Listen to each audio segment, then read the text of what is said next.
teenage mothers that are listening, or mothers to be. Find a person who can support you, whether it's that teacher that you remembered from high school, because it needs some kind of positivity in your life.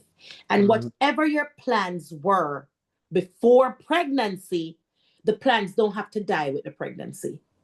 Especially now in the age of social media, in the age of all things global, the plans do not. So, for example, I knew I wanted to become a lawyer. My plans didn't die because I got pregnant at 16, right? Got pregnant at 15, gave birth at 16. The plans don't have to change.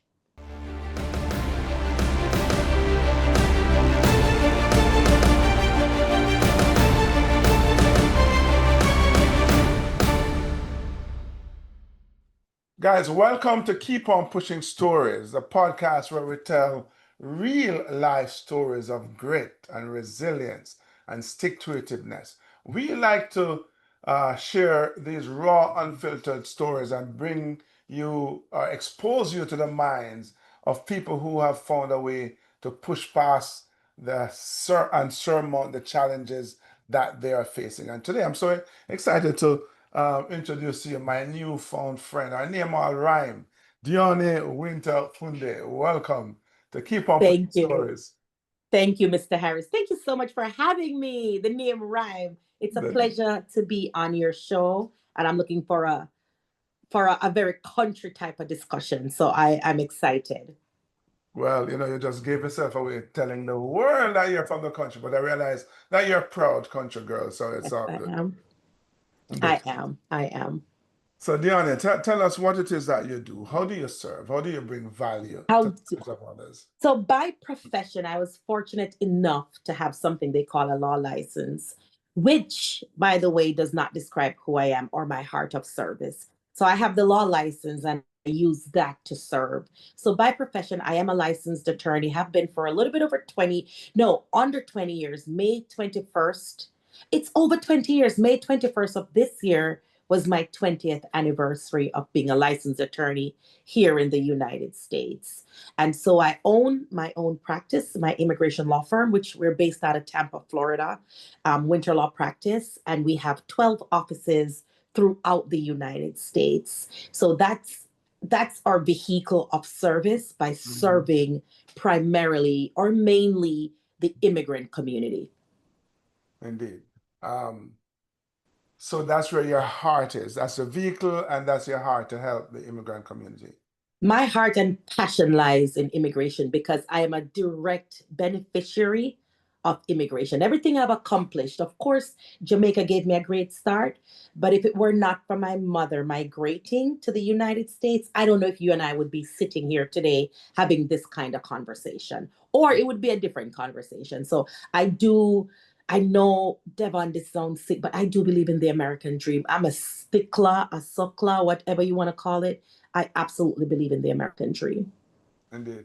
So if someone needed your service, Diani, how would they find you? It's easy. You can find us through a flying pigeon. You can find us on TikTok. You can find us on YouTube. You can find us on LinkedIn. Or you can simply pick up your phone and you can call us 813-807-7015. We're easy, very easy to find. Winter with a Y. So if they go on any of those platforms and type in Winter with a Y, you come up. I am coming up. And I should be on about maybe the first 8 or 10 pages of any platform. Winter with a Y. I'm blessed with that unique last name. So Winter with a Y, I'm coming up. Yes, sir. I kind of prefer the Winter with an I, but you're kind of a cool country girl. I'm unique. I'm unique. Cannot be duplicated. We're extraordinary. Unique. So, crux of the matter now, Miss Winter with a Y. We would like to hear your Keep On Pushing story. One of them, I'm sure you have many. A time in your life, Diani, where you had to push past a challenge, step out of comfort zone, pivot somewhere to become the extraordinary, unique Winter with a Y that you truly are.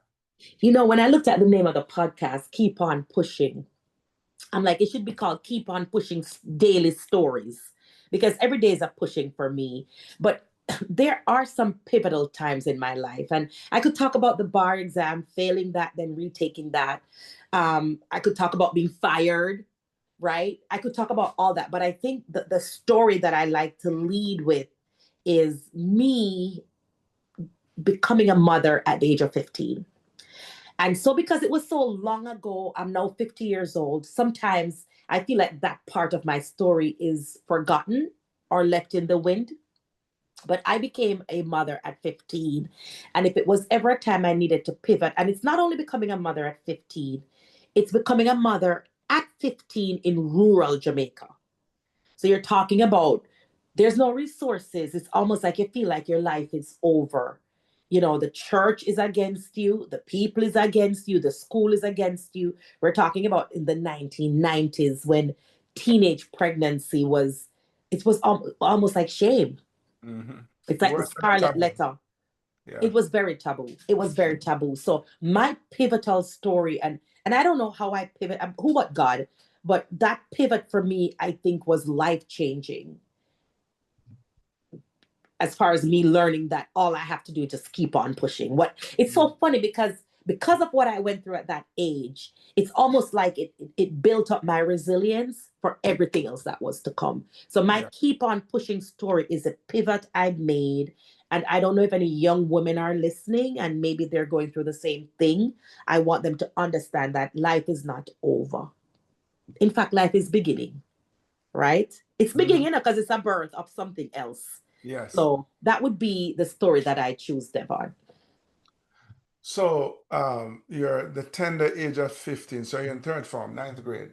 And No, fifth form because I skipped so many grade oh, levels. man, you're one of them bright one. All right, Oh fine. my God. Do you see it's by design though? I was in fifth form. I was getting ready to graduate. Yeah. I was getting ready to graduate, sir. Were Yes. you able to complete CXCs? Yes. Okay, cool. And What? I walked across the stage Mm-hmm. in my white dress trying to, what is it? Suck in the belly. So, yeah. So I walked across the stage trying to fuck your team. Yes. So, but even at that age, I agree with you that your life isn't ending. It's something new that is being born, being given. Mm-hmm. But you're living, operating in an environment that would suggest that your life has ended. The church is against you. The, especially rural Jamaica, the Mm-hmm. PM and the district. Mm-hmm. You said it's a taboo. I kind of feel that it's worse if it can be. Mm-hmm. How do you find a way to breathe and look forward, look towards tomorrow in that in those circumstances? At that time, I don't know that I was breathing or looking forward to any tomorrow. As far as I could, now it's easy to look back and say, oh my God, you did that. But going through the moment, I can tell you, I think back then it would have probably been called depression, but we didn't use that. Wasn't a word that we grew up with, right? But back then, I could tell you it was a lot of shame. One, for my parents, right? My mother was living in the United States at that time. My dad was home with us, and I can tell you I was deathly ashamed. Um, I didn't know what was going to be next. I didn't know how am I going to make it to college. Not even that was a part of the plan because your parents didn't have money to send you to college at Mhm. that time. So at that time, I can tell you I felt overwhelmingly lost. Lost.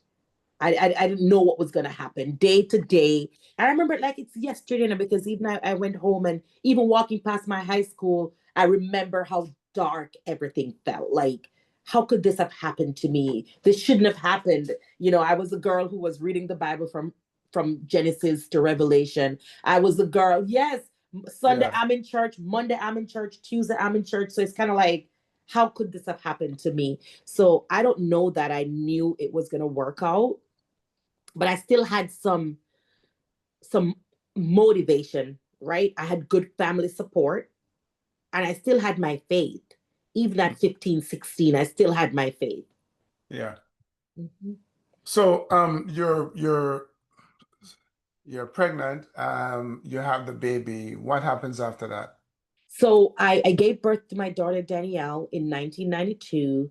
And then I went off to work in the hotel industry in Jamaica because I was fortunate. I took four CXCs. I was successful on three, and then I took one GCE. I don't know if they still have GCEs. Mhm.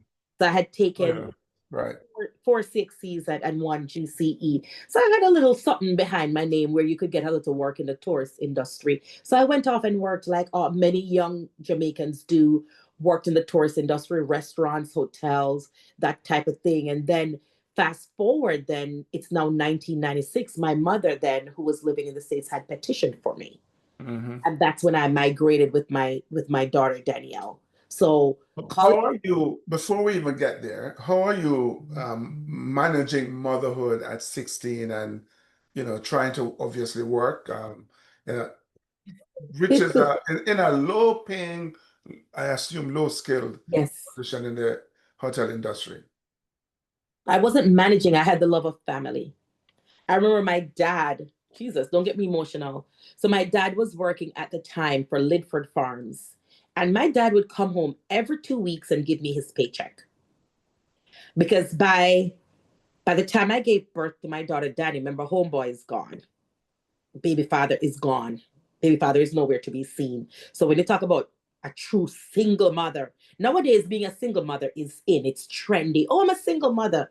No, back then it wasn't trendy. It was like you're ashamed to say you're Yeah. doing this by yourself. Even I can tell you to even sign the birth paper, Devon. There was nobody there to sign my daughter's birth paper. Hmm. No, sir. So that was like shame, the day to day shame, like leaving your home, walking away. Everybody knows you gave birth to a child. Everybody knows you just graduated high school. And then you know them say them put them out fire, like people Exactly. put them out. That's why even though I'm like, oh, the tech of the mouth of a people pitney, right? Because they would really speak negatively about me. So my day, and I remember the positive ones, right? It wasn't all lost. I did have some true people, some true friends. My brother supported me nonstop. My dad supported me financially. And then I was fortunate to have my mother living in the States. So I had that really good family support. So I had a lot of good family support. Yeah. So I'm listening to you, and of course I never experienced that, but I've actually witnessed it uh, Hmm. myself. With young girls growing up in the middle of inner city Kingston in Jamaica.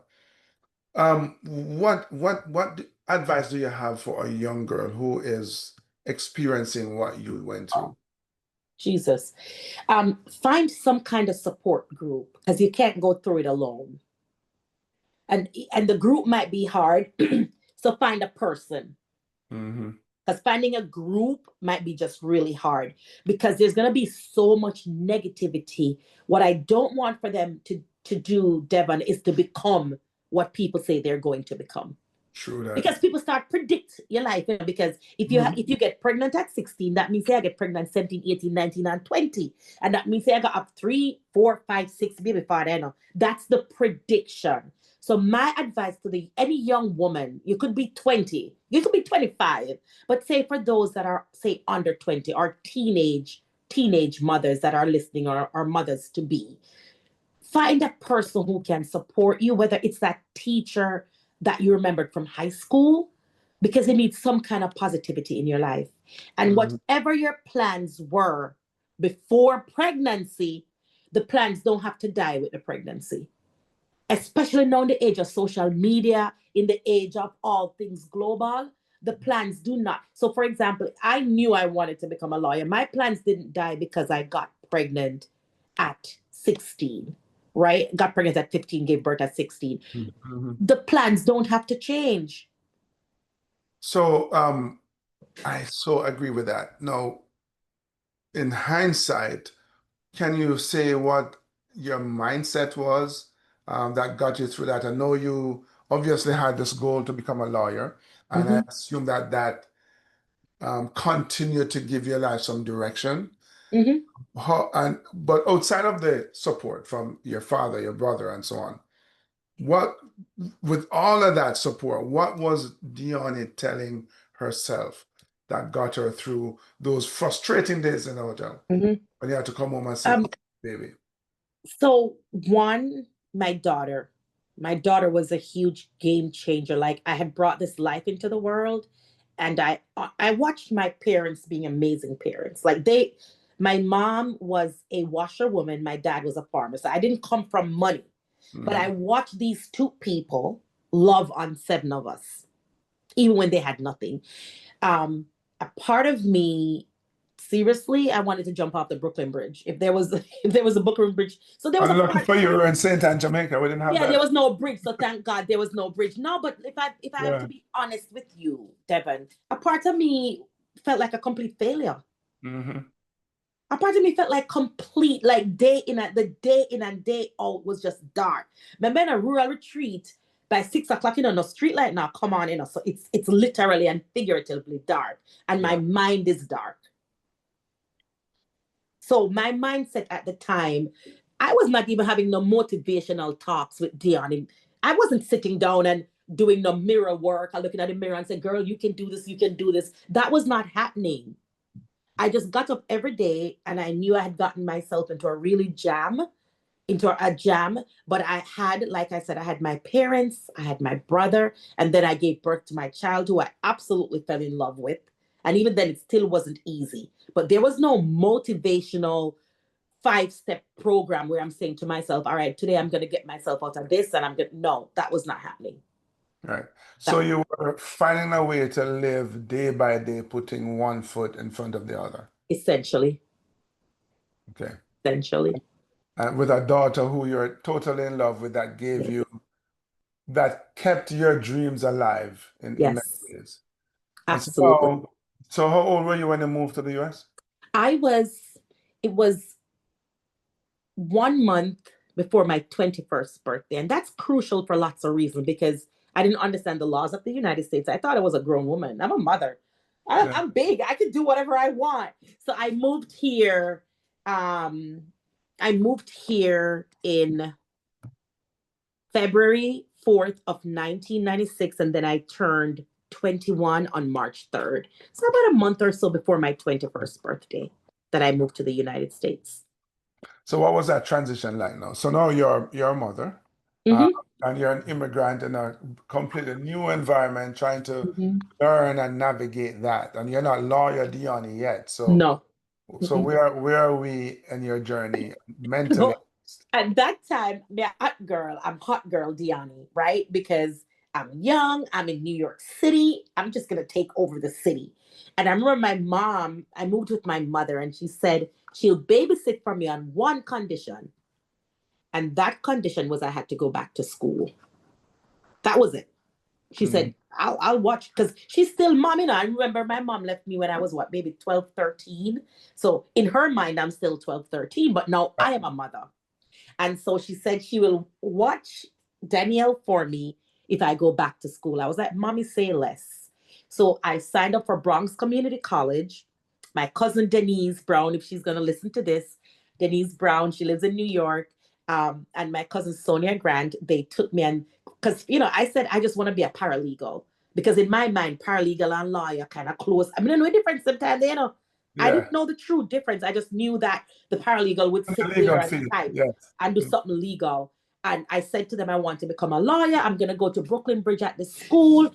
You can get a little program, you sign up. And they're like, no, absolutely not. You should go to college.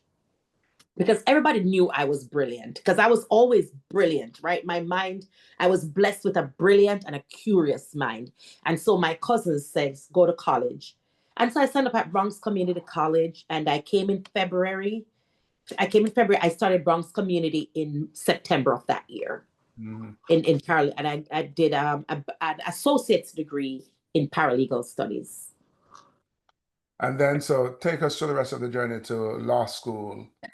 And then, so lawyer, doctor, or Indian chief. That's remember we used to say that? I want to be a lawyer, a doctor, or an Indian chief. For me, I was like, I want to be a lawyer. Because I love to talk.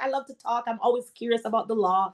And so graduated Bronx Community College, got pregnant again. Because you're a hot girl. You're a hot girl. No, let me tell you, I used to walk the streets, walk up and down on White Plains, and I was looking for what I did not put down. And so I did, and now I can laugh about it because I have my peer I have my son Diani. That's who I shared with you. He lives in South Korea right now. He's in the U.S. Army. But I did it's and Devon, let me tell you something. It was the same setup. It was the same setup where got pregnant again, baby father is gone. I don't know what I do to these men.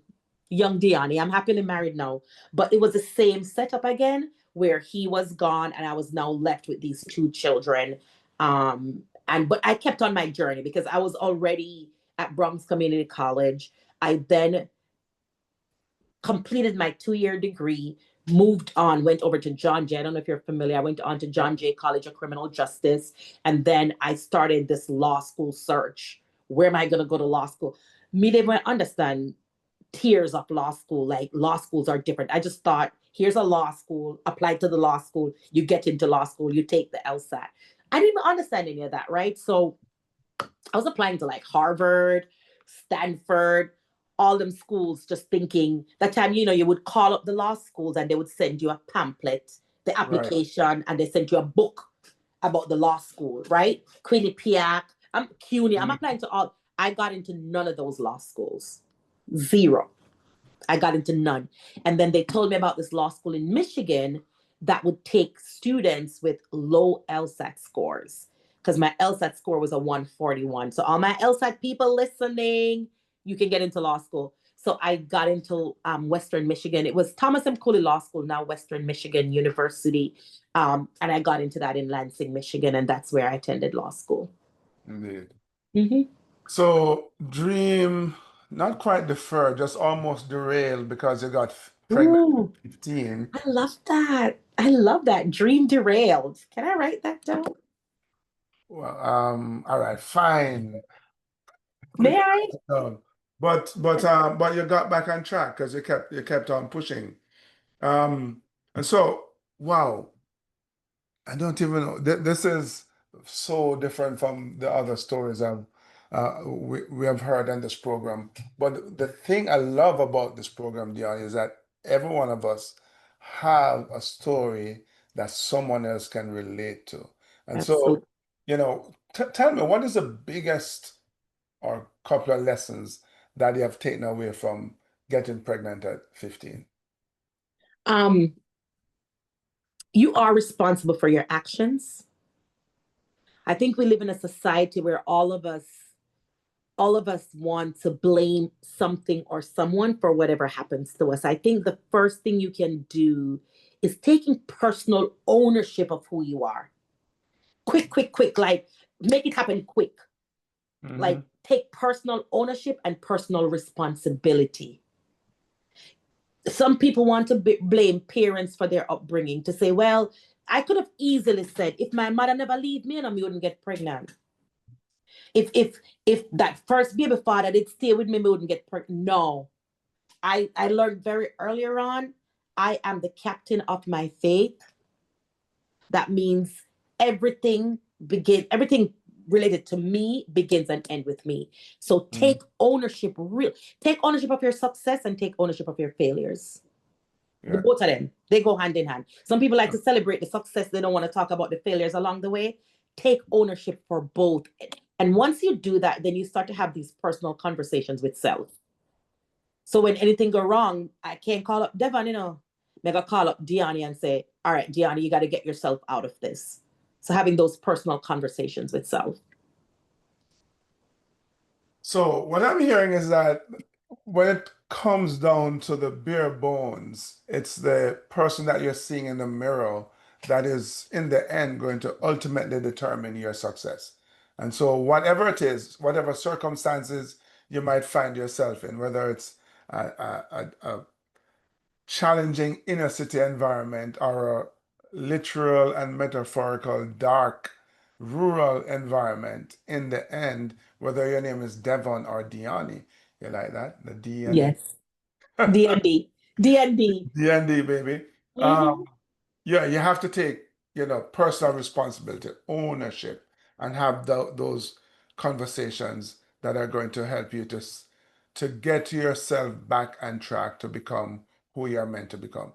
I absolutely agree. And another thing I would add is forgive your trespassors.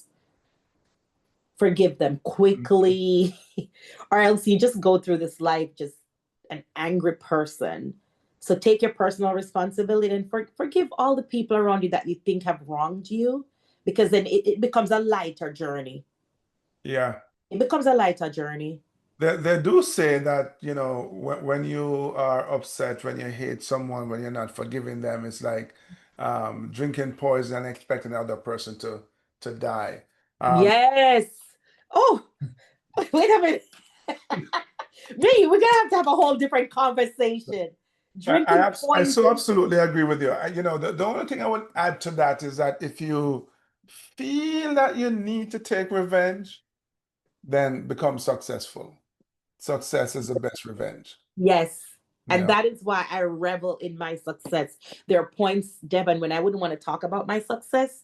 And because, we're taught, you know, be humble. Oh, Be in humble. Jamaica, tell it like Yes. it is. Self-praise is no recommendation. Self-praise is recommendation. Right. Self-praise is recommendation.